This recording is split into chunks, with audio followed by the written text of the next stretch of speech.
Warahmatullahi wabarakatuh. Perkenalkan, nama saya Muhammad Renatullah, NIM 200301501019 dari kelas PJKRD. Kali ini saya akan mempresentasikan PowerPoint saya tentang klarifikasi respons motorik dan klarifikasi kawasan psikomotor pada mata kuliah belajar motorik.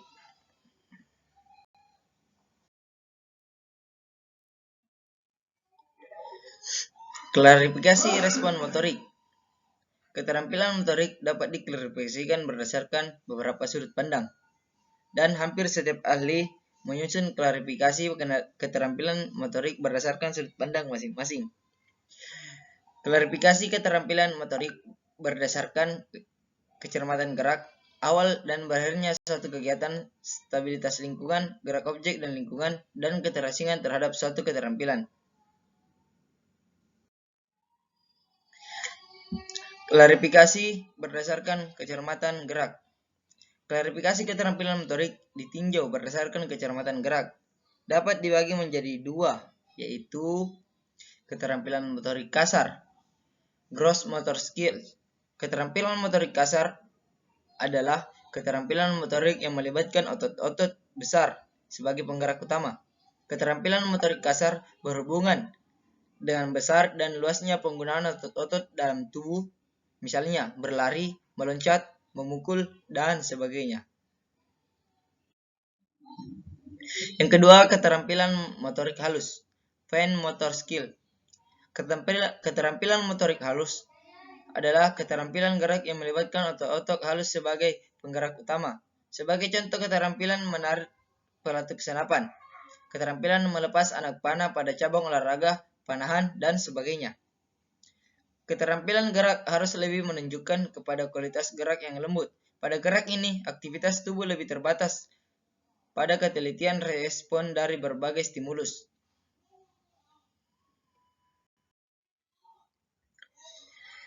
Selanjutnya, klarifikasi berdasarkan titik awal dan akhir gerak. Pada bagian ini, keterampilan motorik dapat dibagi menjadi 3 kelompok, yaitu keterampilan motorik distrik. Yang pertama, keterampilan motorik distrik adalah keterampilan yang dapat diketahui dengan jelas kapan saat dimulai dan kapan saat berakhir. Singer tahun 1980. Sebagai contoh, gerakan meloncat dalam loncat indah, gerakan mengguling ke depan sekali dalam senam lantai, dan sebagainya. Penentuan batas mulai dari berakhirnya suatu keterampilan itu terutama didasarkan atas struktur keterampilan sendiri.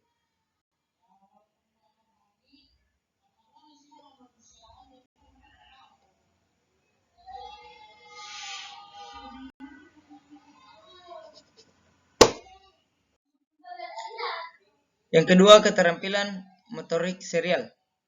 Keterampilan motorik serial merupakan gabungan dari beberapa keterampilan motorik terputus yang dilakukan secara berulang-ulang. Keterampilan ini dapat dilakukan dengan baik apabila stimulus dapat diperkirakan, diantisipasi. Sehingga pada saat tertentu tuntutan respon tidak terlalu berat mengganggu rangkaian kegiatan yang mengakibatkan keterampilan yang ditampilkan lebih stabil. Yang ketiga, keterampilan motorik kontinu. Keterampilan motorik kontinu adalah keterampilan motorik yang tidak jelas kapan saat dimulai dan kapan saat akhir gerakan. Kegiatan ini sewaktu-waktu dapat berhenti atau terus berlangsung dan tidak dapat dihentikan. Contoh keterampilan ini adalah gerakan bermain tenis meja. Dalam bermain tenis meja, pemain bergerak dalam berbagai macam pola motorik yang harus dilakukan secara terus-menerus sesuai dengan keadaan bola. Selanjutnya, klarifikasi berdasarkan stabilitas lingkungan. Pada bagian ini, keterampilan motorik dapat dibagi menjadi 2 kelompok, yaitu keterampilan tertutup, closed skill. Keterampilan motorik tertutup adalah keterampilan gerak yang dilakukan dalam kondisi lingkungan yang tidak berubah-ubah, dan gerakan dilakukan semata-mata dari stimulus dari dalam diri perilaku, sehingga tanpa dipengaruhi oleh stimulus dari luar.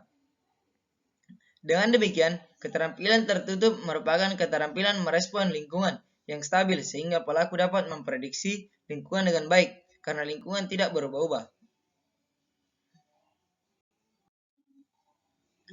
Kedua, keterampilan terbuka.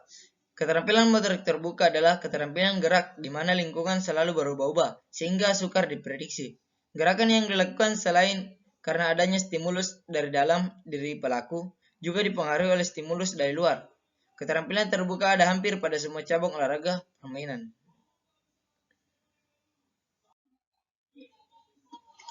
Klarifikasi kawasan psikomotor. Kata kawasan adalah terjemahan dari kata domain yang dapat diartikan sebagai bagian atau unsur.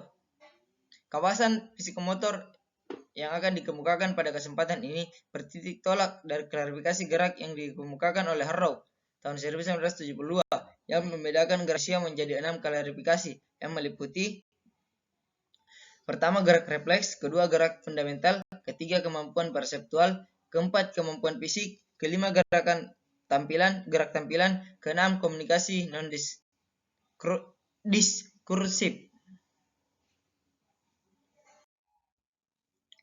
Yang pertama, gerak refleks.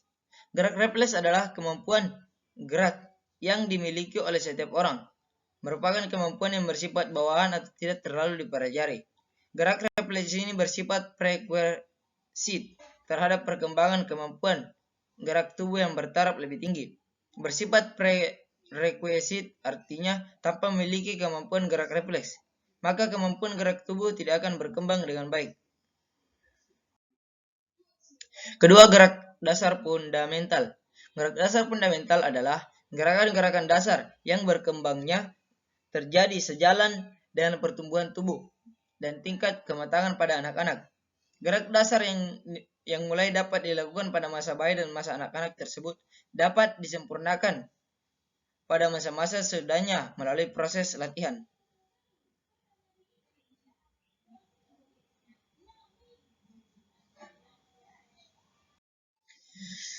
Gerak dasar fundamental dapat dibagi menjadi 3 kelompok yang meliputi gerak lokomotor, gerak non-lokomotor, dan gerak manipulatif.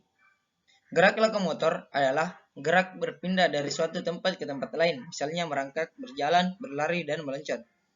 Sedangkan gerak non-lokomotor adalah suatu gerakan yang berporos pada persendian tubuh tertentu, misalnya menekuk lengan, menekuk kaki, membungkuk, dan memilih tongok. Selanjutnya, gerakan manipulatif adalah suatu gerakan memanipulasi objek tertentu dengan menggunakan tangan, kaki, atau bagian tubuh lain, misalnya mengirim bola, memukul bola, dan melempar ke sasaran, dan lain-lain.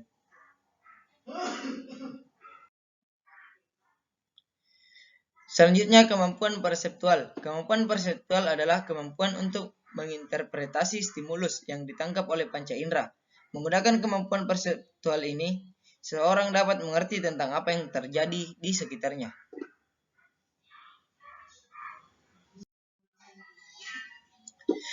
Kemampuan perseptual yang erat hubungannya dengan gerakan tubuh ada 5 macam, yang meliputi: 1.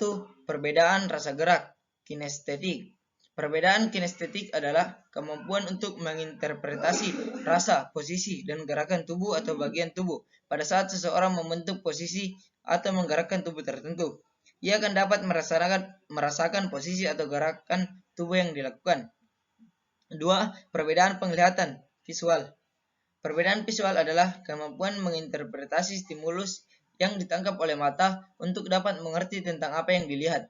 Kemampuan ini berguna dalam olahraga yang melibatkan objek yang harus dilihat, misalnya olahraga yang menggunakan bola. Perbedaan peraba taktil.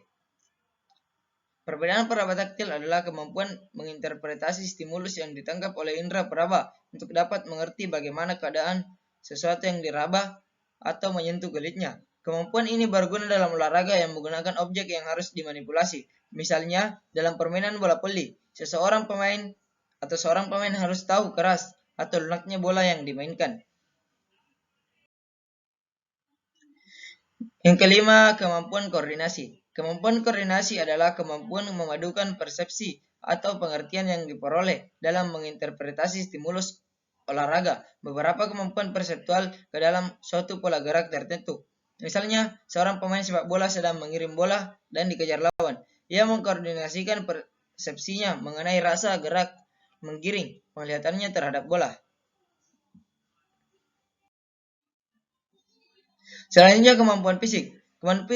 Kemampuan fisik adalah kemampuan memfungsikan sistem organ-organ tubuh dalam melakukan aktivitas gerak tubuh. Kemampuan fisik sangat diperlukan dalam mendukung aktivitas gerak tubuh. Gerakan yang terampil dapat dilakukan apabila kemampuan fisik cukup memadai. Secara garis besar, kemampuan fisik dapat dibedakan menjadi 4 macam, yaitu ketahanan, endurance. Ketahanan fisik adalah kemampuan untuk melakukan aktivitas fisik dalam jangka waktu yang lama-lama. Yang kedua, kekuatan, strength. Kekuatan fisik adalah kemampuan menggunakan tegangan otot untuk menahan atau melawan beban. Kekuatan merupakan jumlah maksimum daya yang dikerahkan sekelompok otot dalam melawan beban atau tahanan. Yang ketiga, kelentukan, flexibility. Kelentukan adalah keluasan gerak persendian. Keluasan gerak persendian dipengaruhi oleh bentuk tulang yang membentuk persendian dan elastisitas otot-otot yang menghubungkan persendian. Yang keempat, kelincahan, agility. Kelincahan adalah kemampuan bergerak cepat ke segala arah.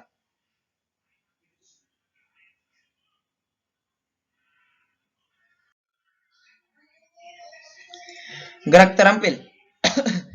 Gerak terampil adalah gerak yang mengikuti pola atau bentuk tertentu yang memerlukan koordinasi dan kontrol sebagai bagian atau seluruh tubuh yang dapat dilakukan melalui proses belajar. Orang yang terampil mampu melakukan tugas gerak secara efisien dan efektif. Dikatakan efisien adalah apabila pelaksanaan gerak tidak banyak mengeluarkan tenaga tanpa membuang tenaga yang seharusnya tidak dikeluarkan.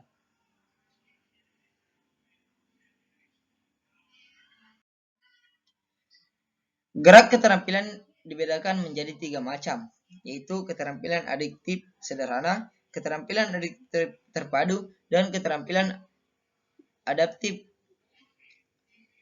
kompleks. Keterampilan adaptif sederhana adalah keterampilan yang dihasilkan dari penyesuaian gerak dasar fundamental dengan situasi atau kondisi tertentu pada saat melakukan gerakan. Misalnya, berlari dengan melewati bermacam-macam rintangan. Sedangkan keterampilan adaptif terpadu adalah keterampilan yang dihasilkan melalui perpaduan antara gerak dasar fundamental dengan penggunaan perlengkapan atau alat tertentu, misalnya memukul bola dengan menggunakan raket. Dan keterampilan adaptif kompleks adalah keterampilan yang memerlukan penguasaan bentuk gerakan dan koordinasi tubuh yang kompleks, misalnya menendang bola ke gawang dengan bola bergerak.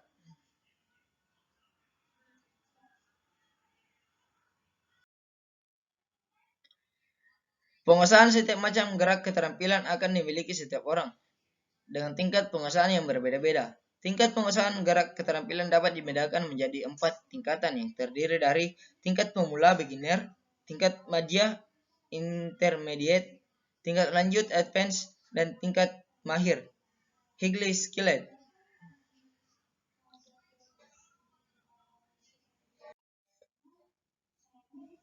Selanjutnya komunikasi non-diskursif.